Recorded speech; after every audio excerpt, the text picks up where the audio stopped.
पहली बार आज़ादी के बाद बिहार के इतिहास में सबसे ज़्यादा वोट पड़ा है और ये अपने आप में एक बहुत बड़ा संकेत है, बदलाव का संकेत है। पहली बार बिहार में इतनी बड़ी संख्या में वोट पड़ा है, तो एक तरीके से गांधी के इस आश्रम में गांधी के विचार से लोकतंत्र के मानने वाले लोग की सबसे बड़ी जीत है कि बिहार में आज तक 65% वोट कभी नहीं पड़ा है। तो हम लोगों का ऐसा मानना है कि ये 65% वोट बिहार में बदलाव का वोट है। 14 तारीख से बिहार में एक नई व्यवस्था बनाने के लिए वोट है।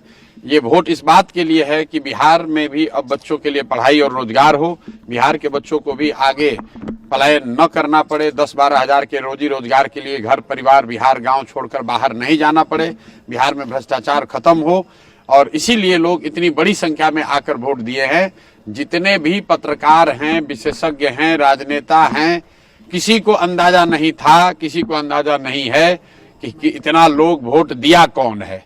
और जो लोग ये दावा कर रहे हैं कि वोट किसको पड़ा है, उसको जब ये ही नहीं पता है कि वोट पड़ा कितना है, उस दिन 3 बजे तक 4 बजे तक जब तक इलेक्शन कमीशन ने डेटा नहीं जारी किया है, चुनाव के प्रतिशत के आंकड़े जारी नहीं किए, तब तक लोगों को ये भी नहीं पता था कि वोट कितना पड़ रहा है। लेकिन लोग टीवी पर, यूट्यूब पर आकर बड़े बड़े बयान दे रहे हैं कि वोट किसको पड़ रहा है। भाई, जब तुम्हें यही नहीं पता है कि कितने लोग वोट दे रहे हैं, तो ये कैसे पता चल रहा है कि वो व्यक्ति किसको वोट दे रहा है। इसलिए ये लोकतंत्र का पर्व है चुनाव। 14 तारीख को परिणाम आने दीजिए, आपको दिखेगा बिहार में देश का राजनीतिक इतिहास लिखा जाता हुआ दिखेगा।